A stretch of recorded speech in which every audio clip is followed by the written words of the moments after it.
Hello viewers, আসসালামু আলাইকুম। আপনারা সবাই কেমন আছেন? আশা করি ভালো আছেন। বিশেষ করে আমি বেকার ভাইদেরকে বলছি, ভাই বোনদেরকে বলছি।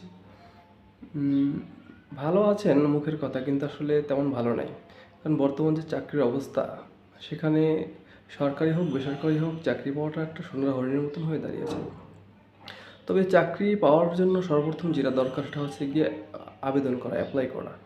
আমরা সাধারণত প্রত্যেকটা সেক্টরে গিয়ে ওরকমভাবে আবেদন করতে পারি না, কারণ কখন কি সার্কুলার হয় তাও জানি না।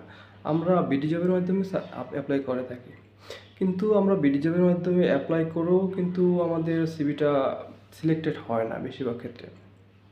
এর একটাই কারণ, মেজর কারণ হচ্ছে গিয়ে আমরা ভিডিও সিভি দেই না। আমাদের সিভিতে ভিডিও সিভি আপলোড করা থাকে না, এই জন্য আমাদের সিভি ম্যাক্সিমাম জায়গায় এটা রিজেক্টেড হয়ে থাকে।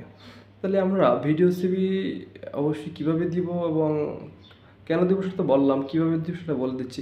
আগে ভিডিও সিভিতে 6টা স্টেপ ছিল, 6টা অংশ ছিল, কিন্তু এখন সেটা 3টা করেছে।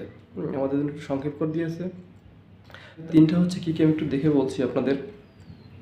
Including yours including yourself introduce yourself including your education.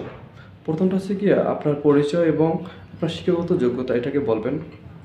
2 নম্বর হচ্ছে গিয়া taking your experience with skills and achievements, অর্থাৎ আপনার দক্ষতা এবং আপনি কি কি অর্জন করেছেন এটা একসাথে বলবেন।